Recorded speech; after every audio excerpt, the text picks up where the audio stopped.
Airport నుంచి బయలుదేరారు కాన్వాయ్లో. Madam ఎదురున్న bikes అన్నీ వెళ్ళిపోయినాయి. మేడం గారి కాన్వాయ్ కూడా వెళ్ళిపోయింది పూర్తిగా. దాని తర్వాత కూడా ఒక 20 to 30 వెహికల్స్ వెళ్ళిపోయింది.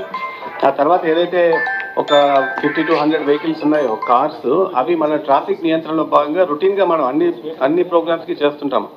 యూజువల్గా అన్ని వెహికల్స్ కూడా ఒక ప్రొసెషన్ కింద ఎప్పుడు కూడా మనము విజయవాడ నగరంలోకి మనం ఎలో చేయము because of traffic congestion and traffic jams అవుతాయన్న ఉద్దేశంతో ఎప్పుడు కూడా మనం వెహికల్స్ని ఆపి ఏదైనా పెద్ద కాన్వేలాగా వస్తుంటే వందల సంఖ్యలో వెహికల్స్ వస్తుంటే మనము కొద్దిగా స్లో డౌన్ చేసుకుని మనం ముందు పంపిస్తుంటాం. సో అదే పద్ధతిలో భాగంగా, ఆ రొటీన్ పద్ధతిలో భాగంగానే బ్యాక్ ఉన్న వెహికల్స్ని కొన్నింటిని ఆపి స్లో డౌన్ చేయడం జరిగింది. కానీ దానికి వేరే ఎటువంటి ఉద్దేశాలు కానీ లేకపోతే ఆలోచనలు కానీ లేవు. దయచేసి అందరూ కూడా ఇది గమనించవలసిందిగా ప్రార్థన.